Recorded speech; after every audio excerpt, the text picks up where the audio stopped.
So, really, I don't know. I think this is the route.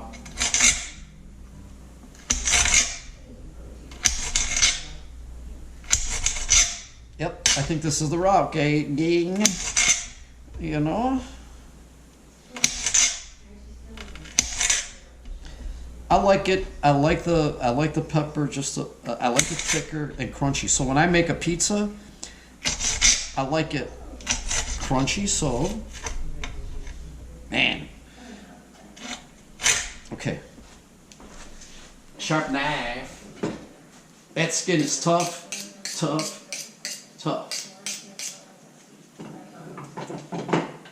And I'm trying to be careful not to drop that yeast either. You know, I mean the dough, right? Because noise, vibration drops it. I tell stories about my grandmother. She used to make this shit all the time, right? Bread. I used to live upstairs. My Uncle Ted living downstairs. And yeah, I'd be baking bread. Smell that.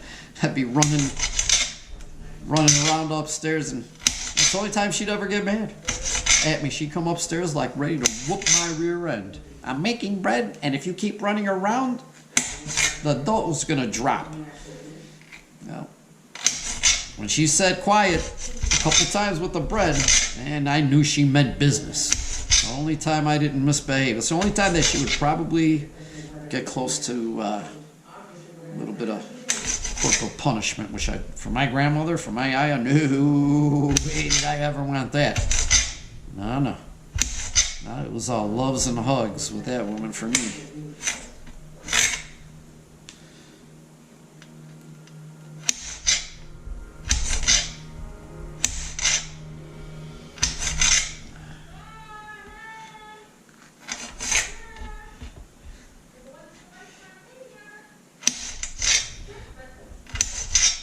All right, back to practicing safe cutting practices.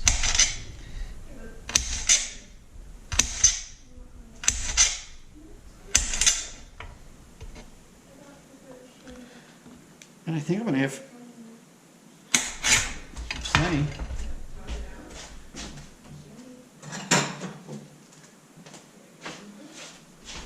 See, this is gonna add some really nice color. You can see when we're on that, I mean, but when you get a nice backdrop, and you get the nice reds, yellows, the oranges.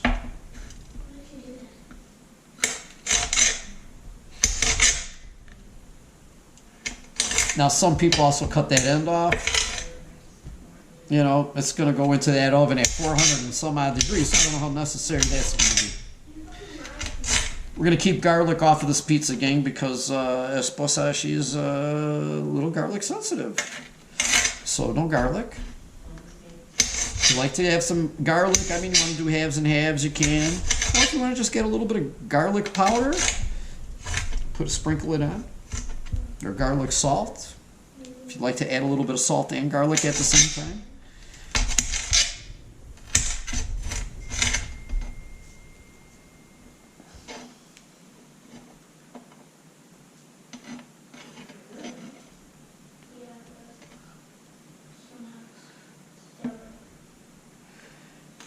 And our last one.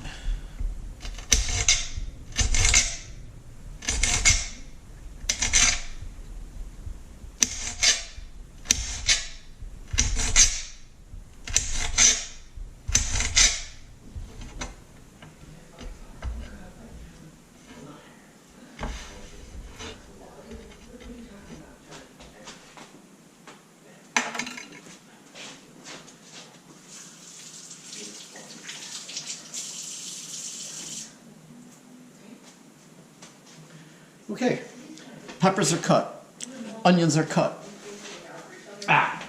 Then I have secret ingredients, not secret ingredients, but we're gonna add peppercorn on top. We're gonna add a little bit of kosher salt on the top. We're gonna add